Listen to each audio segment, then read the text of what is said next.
পারি নাই, এত বড় শরীর সারিনি ছিল, কিছু বলারও ক্ষমতা ছিল না, এর বিরুদ্ধে যেই বলতো এর একবার ফাঁসিতে ঝুলাই দিত, আয়না করে গুম করে রাখতো। তারপরে দইরা নিয়েও বলতো আমরা জানি না, কত অভিনয় করতো।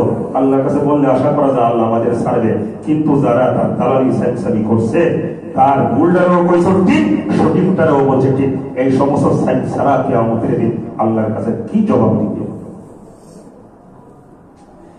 বাইরে আমার বন্ধুরা, আমাদের দেশের মধ্যে শাসক যারা আছে তারা ঘুষ উৎকুশ এগুলা গ্রহণ করে না করে না? আরেক বছরে বলেন করে না করে না? করে। কিন্তু শাসক যারা এগুলা এড়িয়ে চলতে হবে। আল্লাহর নবী সুলাইমান আলাইহিস সালাম, ওনার সময় একজন রানী ছিল সূর্য পূজারী, তার নাম হচ্ছে রানী বিলকিস। কি নাম? আরেক বছরে বলেন কি নাম? বাইরে আমার বন্ধুরা, আমার আল্লাহর নবী সুলাইমান আলাইহিস সালাম রানী বিলকিসের কাছে একটা চিঠি লিখলেন। কি লিখলেন? কিসের চিঠি? ঈমান আনার জন্য, ঈমান আনার জন্য চিঠি। বাইরে আমার বন্ধুরা, আমার রানী বিলকিসের কাছে যখন আল্লাহর নবী সুলাইমান আলাইহিস সালামের চিঠি পৌঁছে গেল, রানী বিলকিস মনে মনে ভাবতেছে উনাকে আমার পরীক্ষা করতে হবে, উনি কি দুনিয়ার রাজা নাকি উনি পরকালীন রাজা। কার রাজার মধ্যে দুইটা ধরন, কেউ আছে দুনিয়ার আর কেউ আছে পরকালীন। পরকালীন কারা? যারা দুনিয়াতে রাজত্ব করে পরকালকে ভুলে যায় না। আর দুনিয়াদার কারা? যারা দুনিয়াটাকে জান্নাত মনে করে বসে থাকে, পরকালের চিন্তা ফিকির করে না। বাইরে আমার বন্ধুরা, আমার রানী বিলকিস দেরি করলেন না। সূরা নমলের 35 নম্বর আয়াত, ওয়া ইন্নী মুরসিলাতুন ইলাইহিম বিহাদিয়াতিন ফানাযিরাতুম বিমা ইয়ারজিউল মুরসালুন। অনেকগুলা টাকা পয়সা, স্বর্ণ মুদ্রা, যত দামি দামি জিনিস আছে সব কিছু দিয়া আল্লাহর নবী সুলাইমান আলাইহিস সালামের কাছে পাঠিয়ে দিলেন পরীক্ষা নিরীক্ষা করবার জন্য। রানী বিলকিস মনে মনে ভাবতেছে যে আমি ওয়াইন্নী মুরসিলাতুন ইলাইহিম বিহাদিয়া, হাদিয়ার নাম দিয়া এগুলা সব কিছু সুলাইমান নবীর কাছে পাঠাবো। ফানাযিরাতুম বিমা ইয়ারজিউল মুরসালুন, এবং আমি লক্ষ্য করে দেখবো যার মাধ্যমে পাঠাইলাম সে আয়েশা সুলাইমান নবীর বিরুদ্ধে কি রিপোর্ট আমাকে দেয়। উনি যদি এইগুলা গ্রহণ করে তাইলে আমি মনে করবো দুনিয়াদার, আর উনি যদি এইগুলা গ্রহণ না করে তাইলে আমি মনে করবো উনি দুনিয়ার সাধারণ রাজা বাদশাদের মতো রাজা না, উনি এমন একটা শক্তি বলে রাজত্ব করতেছে এই শক্তিকে মোকাবিলা করা আমার পক্ষে সম্ভব নয়। অতএব সে যে আমার কাছে ঈমানের বার্তার জন্য চিঠি পাঠিয়েছে তার কাছে আমি আত্মসমর্পণ করে নেওয়াটাই বুদ্ধিমানের কাজ হবে। দেখেন কোন সালাক মহিলা রানী বিলকিস, এও ছিল মহিলা, আর বর্তমানে আমরা দেশের মধ্যেও ছিল একজন মহিলা। এখন দেশে নাই, আর গজব থেকে আল্লাহ বাঁচাইছে। আর কোনদিন যেন এই গজবের সামনে আমরা মুখোমুখি না হই। আল্লাহ যেন সারা জীবন আমাদের হেফাজত করে। কোন স্বৈরাচার যেন এই দেশের মধ্যে মাথাছাড়া দিয়ে উঠতে না পারে, কোন জালেম যেন পুনরায় এই দেশের মধ্যে মাথাছাড়া দিয়ে উঠতে না পারে। আমরা সকল জালেমদের কবল থেকে আল্লাহর কাছে মুক্তি চাই, ইনসাফ ভিত্তিক শাসন ব্যবস্থা চাই।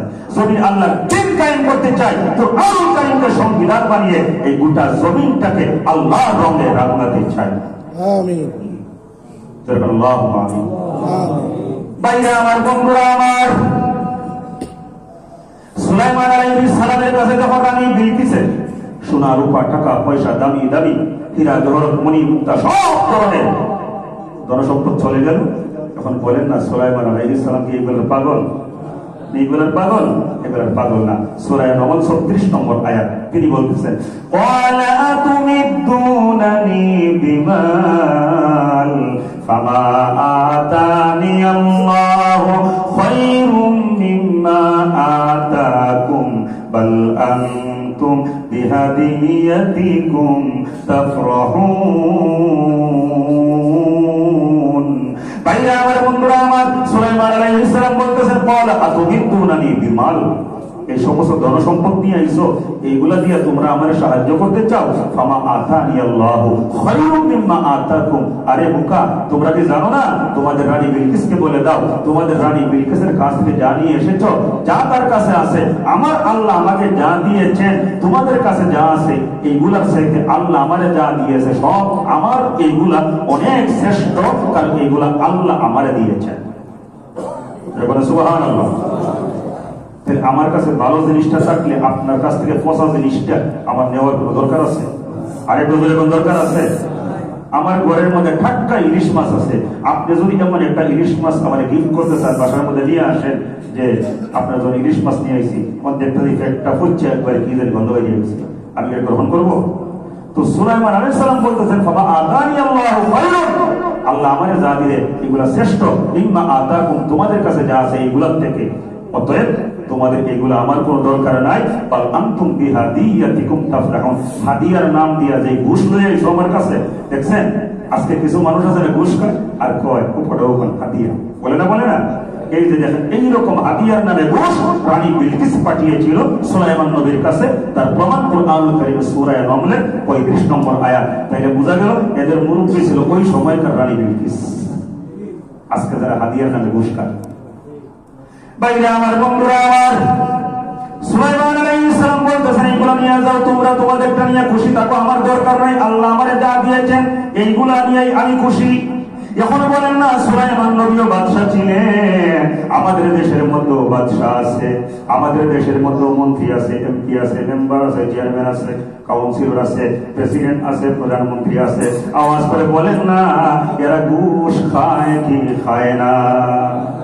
আর একটু জোরে বলেন, আপনার এলাকার মধ্যে যে আছে দায়িত্বে, হে খায় আপনার কাছ থেকে, বড়রা খায় বড়দের কাছ থেকে, এক কথা বাদ নাই, সবগুলা ঘুষ খায়, শত শত হাজার হাজার কোটি কোটি টাকা এরা ঘুষ খাইছে। তাইলে আমরা কি শিক্ষা পাইলাম? রাজা বাদশাহ যদি হতে হয়, যারা রাজা বাদশাহ তারা ঘুষ খাবে না, তারা ইনসাফের সাথে জনগণের সেবা করবে। বাইরে আমার বন্ধুরা, আমার এরপরে আল ইমামুল আদিল, 7 প্রকারের মানুষের মধ্যে এক প্রকার আরশে আজিমের ছায়াতলে জায়গা পাবে। 1 নম্বরে কি বলছিলাম? ন্যায়পরায়ণ শাসনকর্তা। রাসূল বলেন, যারা ন্যায়পরায়ণ শাসনকর্তা হবে তারা যথাসময়ে সালাত আদায় করবে। জোরে সুবহানাল্লাহ। বাইরে আমার বন্ধুরা, আমার বিশ্বনবী রাহমাতুল লিল আলামিন, ইবনে মাজাহ শরীফের হাদিস, সাহাবী হযরত আবু যর গিফারি রাদিয়াল্লাহু তাআলা আনহু বলেছিলেন, ইয়া আবা যার উমারাউ ইয়াকুনুনা বাদি ইউমিতুনা সালাত ফাসাল্লিস সালাতা লিওয়াক্তিহা ফাইন সুল্লিয়াত লিওয়াক্তিহা কানাত লাকা নাফিলাতান ওয়া ইল্লা কুনতা ক্বাদ আহদাসতা সালাতান।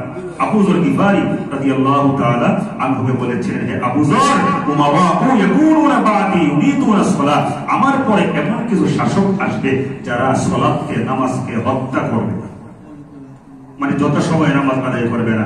তাই রাসূল আবু যর গিফারিকে বলেছেন, ফাসাল্লিস সালাতা লিওয়াক্তিহা, যখন নামাজের সময় হয়ে যাবে তুমি নামাজ আদায় করবে। ফাইন সুল্লিয়াত লিওয়াক্তিহা কানাত লাকা নাফিলাতান, যদি তুমি যত সময় নামাজ আদায় করো, ওয়া ইল্লা কুনতা ক্বাদ আহরাজতা সালাতা, এরপরে যদি কেউ যদি জামাত পড়ে, এই জামাতের মধ্যে যে শরীক হোক, এটা তোমার জন্য নফল হয়ে যাবে। তো এই হাদিস থেকে, এই হাদিসের কিছু লম্বা ব্যাখ্যা আছে যেগুলো সময় তোমার শেষই হয়ে গেছে, ওই দিকে যাইতে পারতেছে। মূল কথা হচ্ছে যথাসময়ে সালাত আদায় করতে হবে। যেই ব্যক্তি যথাসময়ে সালাত আদায় করে না, রাসূল বলতে সে সালাতকে হত্যা করলো। আওয়াজ করে বলুন, আমরা কি সালাতকে হত্যা করতে চাই? আবু যর গিফারি রাদিয়াল্লাহু তাআলা আনহু বলেছেন, এমন কিছু শাসক আমার পরে আসবে যারা যথাসময়ে সালাত আদায় করবে না। তাহলে শাসক যারা হবে তারা সময় মতো নামাজ আদায় করবে। যে দৈনিক 5 বেলা ঠিক মতো নামাজ আদায় করতে পারবে না, সে তার দেশের জনগণের হক আদায় করতে পারবে না। আরেকটু জোরে বলে ঠিক না বেটি?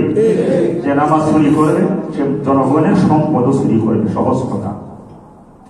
বাইরে আমার বন্ধুরা, আমার দিনের কান লাগায় শুনেন, আল্লাহর নবী বিশ্বনবী রাহমাতুল লিল আলামিন বলেন, দুনিয়ার মানুষেরা রে,